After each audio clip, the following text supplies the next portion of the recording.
Selamat datang di channel Alur Donghua. Sebelum menonton, silahkan subscribe, biar Mimin tambah semangat update-nya. Di sisi barat lembah Devil Fall, ada gunung coklat kecil dengan dua pria di atasnya. Seorang lelaki tua berjubah putih yang berwajah ramah sedang duduk bersila, sementara yang lainnya berdiri. Dia mengenakan jubah bordir dan mahkota tinggi, dan rambut wajahnya jatuh ke dadanya. Mereka adalah Markis Nanlong dan tetua sekte Heaven Peak, Lu Weiying. Markis Nanlong memegang kedua tangannya di belakang punggungnya saat dia berdiri 20 meter di depan Lu Weiying. Dia tampak menyendiri melihat ke kejauhan, tetapi jejak kekhawatiran muncul di matanya. Lu Weiying merasakan kekhawatiran Markis Nanlong dan berkata, "Saudara Nanlong, tidak perlu terlalu khawatir. Dia bisa saja berteleportasi ke area yang lebih jauh dan akan memakan waktu lebih lama untuk tiba. Apakah kita tidak secara pribadi melihatnya berteleportasi melalui formasi mantra?" Markis Nanlong menghela nafas dan menoleh ke pria tua itu. Dengan nada tak berdaya, dia berkata, "Kata-katamu benar. Namun, Anda juga harus tahu bahwa banyak bahaya lembah Devil Fall tidak mudah ditangani, tidak peduli seberapa besar kemampuan seseorang. Kami membutuhkan orang ini atau perjalanan kami akan sia-sia." Lu Weiying membuka matanya dan menggerutu, "Kita membutuhkan cincin yin yang untuk melewati cahaya esensi Great North, tetapi apakah kodok api kuno benar-benar sekuat itu? Jika tidak, kita seharusnya mengambil cincin itu daripada membawanya." Markis Nanlong mengerutkan kening dan berkata, "Saya belum menyaksikan betapa kuatnya itu, tetapi dari catatan Guru Changkun, dikatakan sangat menakutkan. Yang terbaik adalah kita menemukan seorang kultivator dengan kemampuan untuk menahan binatang itu, atau akan menghabiskan banyak kekuatan kita. Saya tidak ingin membiarkan diri saya terbuka di tempat yang berbahaya seperti ini." Setelah beberapa saat mempertimbangkan, Lu Weiying berkata, "Kata-katamu masuk akal. Tampaknya Anda menjadi lebih berhati-hati dan waspada, setelah apa yang terjadi di dataran Moulan. Tapi dari catatan yang saya baca tentang kodok api kuno, itu tidak dikenal di zaman kuno. Bahkan dikatakan bahwa itu seharusnya tidak terlalu sulit untuk dihadapi, tetapi karena Tuan Changkun telah menjamin ketangguhannya, saya rasa binatang ini harus menjadi varian mutan." Memiliki pemikiran lain, Markis Nanlong tidak sepenuhnya setuju, varian mutan.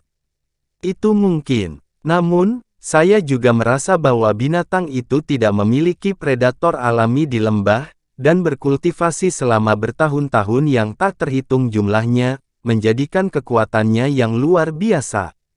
Lu Weiying menutup matanya dan perlahan berkata, "Karena masalah sudah mencapai tahap ini, tidak ada gunanya membicarakannya lebih lanjut. Bagaimanapun juga, kita harus melenyapkan kodok api itu. Adapun bagian yang mengarah ke kodok api, itu ditutupi dengan cahaya esensi Great North. Seseorang tidak akan bisa melewatinya tanpa persiapan apapun. Kita tidak perlu khawatir tentang orang lain yang menemukan sisa-sisa kultivator kuno di hadapan kita."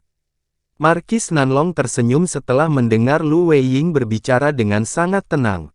Saat dia berpikir untuk mengatakan sesuatu sebagai balasannya, ekspresinya tiba-tiba berubah dan dia buru-buru berbalik untuk melihat ke langit.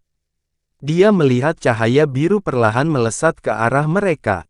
Dia akhirnya tiba. Akrab dengan sinar terbang Han Li, Markis Nanlong bisa mengenalinya sekilas dan tersenyum di wajahnya. Ketika Lu Weiying mendengarnya, dia buru-buru membuka matanya dan berdiri. Tampaknya lelaki tua itu juga agak khawatir meski penampilannya tenang. Garis biru itu tampak terbang dengan hati-hati. Setelah beberapa saat, akhirnya tiba di depan mereka. Cahaya biru memudar untuk mengungkapkan siluet berjubah. Terkejut karena indera spiritual tidak dapat melihat menembus jubah, Markis Nanlong dengan ragu bertanya, "Apakah itu kamu, rekan Taois Han? Apakah ada orang lain yang setuju untuk bertemu dengan Anda di sini?" Han Li menggosok tudung mantelnya dan tersenyum. Pada saat yang sama, pandangannya beralih ke Lu Weiying. Lu Weiying juga menemukan keanehan jubah Han Li, tetapi tampak acuh. Rekan Taois pasti bercanda, kakak Lu dan aku sudah lama menunggumu. Markis Nanlong lega mendengar suara Han Li, tapi dia agak bingung dengan jubah yang dikenakan Han Li. Melihat bahwa Han Li tidak menyebutkannya, dia tidak menanyakannya karena itu hanya masalah kecil. Ketiganya kemudian mulai membahas bagaimana cara melenyapkan katak api kuno. Sebelum tiba di sarang katak api kuno, mereka harus terlebih dahulu memasuki kedalaman lembah. Valley Depths adalah area yang luas di jantung lembah Devil Valley yang terkurung dalam batasan kuno yang sangat tangguh. Karena itu, sebenarnya tidak ada jalan untuk masuk ke sana. Saat cahaya berputar di sekitar perbatasan kedalaman lembah, seseorang dapat dengan mudah menemukan lebih dari selusin jalan di dalamnya dengan berbagai ukuran. Namun, semua jalur ini dilapisi dengan banyak batasan. Jika seseorang ingin melewatinya, mereka harus membubarkan batasan satu persatu atau menghadapi konsekuensi menggunakan kekerasan. Kekuatan dari pembatasan kuno ini sangat fantastis dan tanpa ampun. Satu lebih baik jika tidak menyerang mereka. Jika pembatasan diserang, itu akan membalas tanpa menahan diri. Di masa lalu, Master Chang Kun telah mempelajari batasan ini selama berhari-hari, dengan pemahamannya yang mendalam tentang formasi mantra, tetapi dia akhirnya menyerah. Meskipun masih mungkin untuk membubarkan pembatasan ini, terlalu memakan waktu untuk mencobanya. Belakangan, Master Chang Kun mendapatkan sebuah ide. Secara kebetulan, dia menemukan jalan rahasia yang disembunyikan oleh Great North Essence Lights. Jalannya tersembunyi dengan baik, dan cahaya esensi Great North akan memusnahkan setiap pembudidaya yang berkeliaran. Tetapi dengan cincin yin yang di tangan, seharusnya cukup mudah untuk memasuki lembah kedalaman. Han Li dan keduanya memutuskan untuk segera lepas landas ke langit dan terbang langsung menuju kedalaman lembah. Saat mereka naik ke langit, Markis Nanlong menamparkan kantong penyimpanan dan mengeluarkan beberapa lonceng, berukuran beberapa inci dan semuanya berbeda warnanya. Dia kemudian menggantungnya di pinggangnya, membuat Han Li terkejut. Melihat Han Li penasaran, Markis Nanlong menjelaskan, ini adalah lonceng tanggapan. Selama area di sekitar air mata spasial berfluktuasi, mereka akan bersuara. Meskipun tidak dapat menanggapi semua air mata spasial, itu akan memberi peringatan bagi sebagian besar. Han Li mengangguk dan ketiganya mulai melesat menembus langit. Saat mereka terbang menuju kedalaman lembah, lonceng tersebut terbukti sangat berguna. Setiap kali air mata spasial muncul, mereka akan segera berdering, memperingatkan ketiganya dan mencegah mereka melintasi air mata. Namun, air mata spasial ini harus dapat dideteksi melalui beberapa cara. Jika mereka benar-benar inkorporeal, lonceng tidak akan memberi peringatan. Mengetahui hal ini, Han Li menggunakan Bright Side Spirit Eyes untuk mencari air mata spasial yang tak terlihat. Saat mereka terbang melewatinya, bel tidak berbunyi. Setelah melihat ini, Han Li menjadi jauh lebih waspada. Namun, Markis Nanlong dan Lu Weiying dapat terbang lebih cepat dan lebih mudah karena kenyamanan bel. Karena ketiganya tidak lagi menemukan air mata spasial yang tak terlihat dalam perjalanan, Han Li tidak perlu memberikan peringatan. Hampir sehari kemudian, mereka tiba di luar kedalaman lembah di depan punggungan gunung. Punggungan gunung adalah penghubung yang terus-menerus lebih dari 10 gunung kecil, tampak seperti rangkaian gunung mini yang membentang puluhan kilometer. Di belakang punggungan gunung, ada cahaya merah yang menghalangi langit kuning. Itu pasti kedalaman lembah, cahaya merah harusnya menjadi batasan yang sangat tangguh. Kita tidak bisa memprovokasi atau kita pasti akan menderita. Meskipun ini adalah pertama kalinya Markis Nanlong melihat cahaya merah, dia langsung tahu untuk mewaspadainya. Han Li menyipitkan mata dan menatap cahaya merah. Mengingat betapa anehnya itu, dia tidak akan terburu-buru mendekatinya. Tapi untuk tujuan apa para pembudidaya iblis kuno mengatur begitu banyak batasan hebat di sekitar lembah Devilfall? Apa tujuan awal lembah ini dan rahasia apa yang mereka jaga? Lembah itu mungkin juga penjara. Tiba-tiba, pikiran ini muncul di benak Han Li. Dia tertawa dalam hati. Monster macam apa yang membutuhkan lembah sebesar penjara? Itu tidak mungkin. Kemungkinan besar ini adalah benteng bagi para pembudidaya iblis. Pada saat itu, Markis Nanlong memimpin, terbang langsung menuju dua gunung di punggung gunung. Setelah beberapa saat, Markis Nanlong mengangkat tangannya dan ketiganya berhenti, perlahan-lahan melayang ke tanah. Ada rerumputan hijau dan batu gunung di depan mereka dengan pohon-pohon besar dan tanaman merambat yang ditumbuhi. Semuanya tampak sangat biasa. Terlepas dari kegembiraan di wajahnya, Markis Nanlong dengan tenang berkata, "Kami di sini." Awalnya tidak terlihat seperti ini. Ketika Master Chang Kun tiba di sini, dia menerapkan teknik ilusi untuk menyembunyikan pintu masuk. "Saya akan membubarkan ilusi sekarang." Dia melambaikan lengan bajunya dan melepaskan liontin giok putih, berputar sekali di atas kepalanya sebelum berhenti. Kemudian setelah dia menggumamkan mantra, dia membentuk gerakan tangan dan memukul liontin giok dengan beberapa segel mantra, dengan warna berbeda. Semua segel mantra diserap dengan bersih oleh liontin giok dan setelah itu, cahaya putih bersinar cemerlang dan bergetar, melepaskan cincin bening. Dengan teriakan keras, kabut putih besar muncul dari liontin batu giok dan menyapu semua yang ada di depannya. Perubahan yang mencengangkan terjadi ketika bebatuan gunung dan pemandangan lainnya mulai terdistorsi, sebuah lukisan terkoyak. Dengan sebuah cincin, cahaya putih menyapu pemandangan dan kembali ke liontin giok sebelum menghilang. Han Li dan dua orang lainnya kemudian berdiri di depan pemandangan yang asing. Pemandangan hijau dan liar benar-benar memudar dan digantikan oleh pemandangan yang aneh. Sekarang ada batu putih di mana-mana, yang masing-masing berbentuk oval dan licin. Yang lebih besar seukuran tengkorak dan yang lebih kecil seukuran kepalan tangan. Di kejauhan, ada hamparan besar kabut abu-abu pekat yang tidak bisa dilihat. Namun, kabut abu-abu itu terbatas pada area sekitar 300 meter dengan cahaya merah tua di kedua sisinya. Cahaya mendorong ke dalam kabut seperti air pasang, tetapi kabut akan mendorong kembali. Lu Weiying perlahan bertanya, "Ini adalah bagian yang kamu bicarakan?" Markis Nanlong ragu sejenak dan berkata, "Benar. Itu di sini. Apakah saudara Lu merasa ada yang tidak beres?" Lu Weiying melirik kabut dan berkata, "Cahaya merah pasti menjadi batasan lembah bagian dalam. Namun, kabut tampaknya tidak biasa. Apakah catatan Guru Chang Kun menyebutkan sesuatu tentang kabut itu?" Markis Nanlong merenung dan berkata, "Tidak, dia tidak menyebutkan kabut. Seharusnya tidak terlalu penting." Lu Weiying menggelengkan kepalanya dan memasang ekspresi serius. "Aku merasa kabut abu-abu itu tidak biasa. Lebih baik berhati-hati." Han Li lalu berkata, "Kalau begitu mari kita uji apakah ada masalah dengan itu."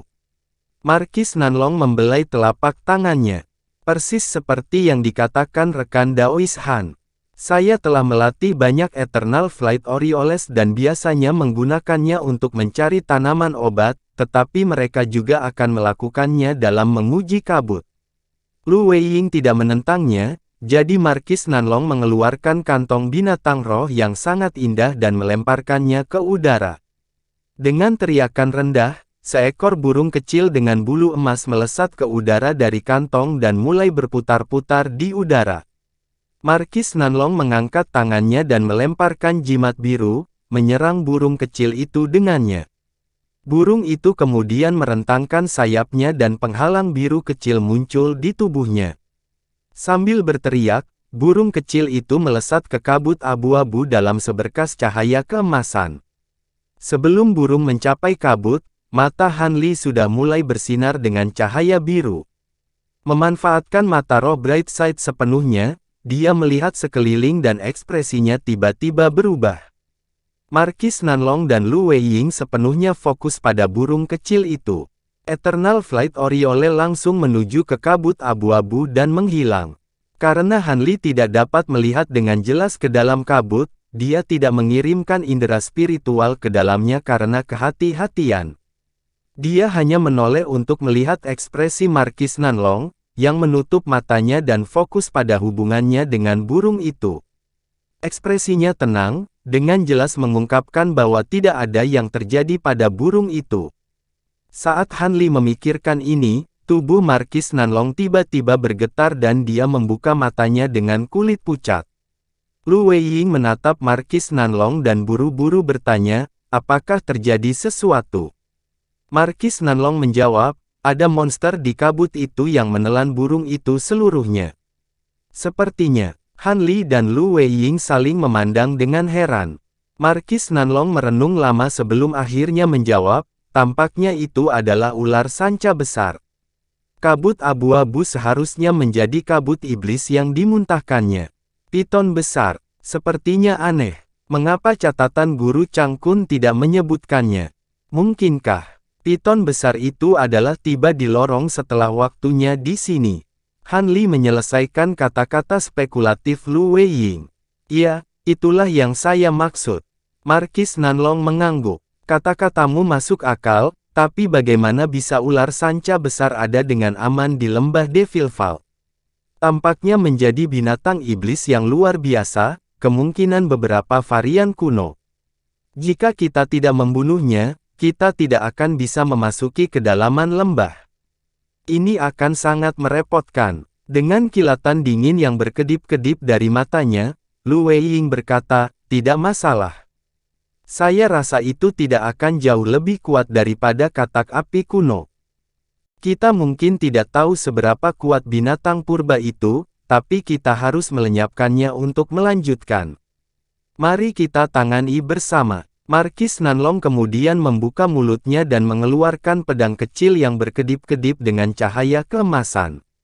Pria tua itu memutar tangannya dan memanggil bendera formasi putih cemerlang ke tangannya.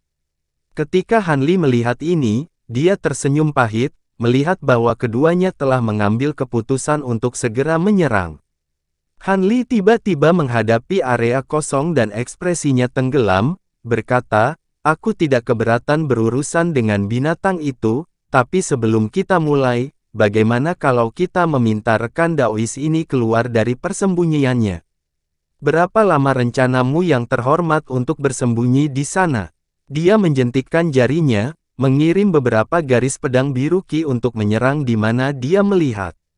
Dalam serangkaian ledakan, siluet yang diselimuti cahaya kuning tiba-tiba muncul, memegang perisai besar di tangannya. Markis Nanlong dan Lu Weiying tercengang melihat ini. Siluet dalam cahaya kuning adalah seorang pria kurus yang berusia lebih dari 40 tahun. Dia buru-buru membungkuk kepada tiga pembudidaya Nas Chainsaw, tetapi wajahnya dipenuhi teror. Ini salah paham. Senior, tolong jangan marah. Saya baru saja tiba di sini dan akan segera berangkat. Begitu Lu Weiying melihat orang ini, dia berteriak ketakutan, Huang Tianming. Itu kamu. Jejak permusuhan muncul di wajah Markis Nanlong dan dia dengan tegas bertanya, apa? Saudara Lu mengenali orang ini? Ekspresi Lu Weiying menjadi tidak sedap dipandang saat dia menatap pria kurus itu dan dengan dingin berkata, kultivator ini milik sekte kecil dari aliansi Dao yang benar. Kultivasinya bukanlah sesuatu yang istimewa, tetapi saya mendengar dia telah memperoleh jimat penyembunyian kuno yang sangat efektif. Saya tidak berpikir hal ini benar, tapi disinilah dia, benar-benar tersembunyi dari kami. Lansia, aku hanya mengikutimu karena aku ingin tahu tentang teknikmu. Mendengar bahwa mereka berbicara dengan nada yang tidak bersahabat, pria kurus itu memucat. Karena kamu diam-diam mengikuti di belakang kami, kamu tidak bisa melakukan sesuatu yang baik. Saudara Lu, dia adalah anggota dari aliansi Dao Anda yang benar. Apa yang ingin kamu lakukan dengannya? Wajah Lu Weiying berubah tanpa ekspresi dan dia menyipitkan matanya. Aku berniat membunuhnya. Dengan mengatakan itu, tubuhnya kabur dan dia menghilang tanpa jejak. Ketika lelaki kurus itu mendengar ini, dia merasakan jantungnya jatuh. Karena sangat takut pada 3 kultivator Nas Chainsaw, dia menutupi dirinya dengan cahaya dan terbang ke langit. Pada saat itu, Lu Weiying telah menggunakan semacam teknik gerakan dan muncul di tempat pria kurus itu semula berdiri.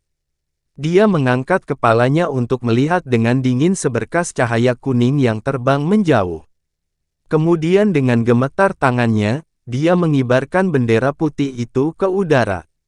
Bendera berubah menjadi angin putih saat mengejar cahaya kuning dengan kecepatan luar biasa, bersiul di udara.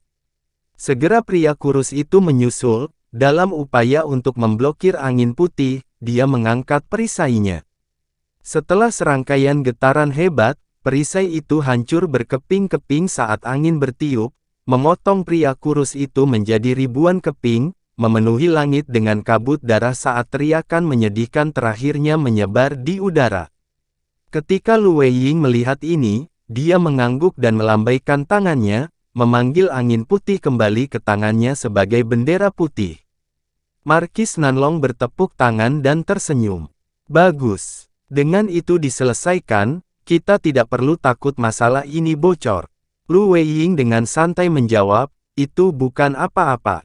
Kultivator formasi inti belaka itu layak mendapatkan lebih dari sekedar kematian karena berani mengikuti kita. Dia kemudian meraih ke arah kabut darah dan memanggil jimat kuning samar dan kantong penyimpanan ke dalam genggamannya. Lu Weiying melihat sekilas barang-barang itu sebelum menyimpannya. Kami benar-benar beruntung memiliki rekan Daois Han di sini, atau kami akan menemui masalah yang tak terduga. Tidak heran saudara Han memiliki reputasi yang begitu agung, mengingat dia dapat melihat melalui teknik penyembunyian yang begitu kuat. Han Li tersenyum dan berkata, itu hanyalah keberuntungan. Kalian berdua tidak bisa melihatnya hanya karena dia menyelinap masuk saat kalian berdua terganggu. Ketika Markis Nanlong mendengar kata-kata sederhana Han Li, dia menggelengkan kepalanya dan tidak mengatakan apa-apa lagi. Pada saat itu, Lu Weiying kembali dengan ekspresi serius. Mari kita bergerak cepat dan menghindari munculnya masalah tak terduga lainnya. Han Li mengangguk dan dengan membalikan tangannya, bendera formasi yang berkilauan muncul di genggamannya. Menggosok dagunya, dia mengusulkan, saat kita membunuh piton besar itu akan menimbulkan keributan. Saya pertama-tama akan meletakkan formasi isolasi sehingga gangguan pertempuran tetap dalam batasan. Dengan cara ini, kita tidak perlu khawatir tentang pembudidaya terdekat. Lu Weiying tersenyum dan tidak bisa menahan diri untuk memberikan pujian, Kakak Han benar-benar orang yang penuh perhatian. Itu akan menjadi yang terbaik. Han Li segera terbang dan mulai menyusun bendera formasi satu demi satu. Beberapa saat kemudian, dia selesai menempatkan formasi mantra besar. Tujuan utama formasi mantra adalah untuk meredam suara dan fluktuasi ki spiritual. Dengan fungsi yang begitu spesifik dan sederhana, itu dapat ditempatkan dalam waktu singkat.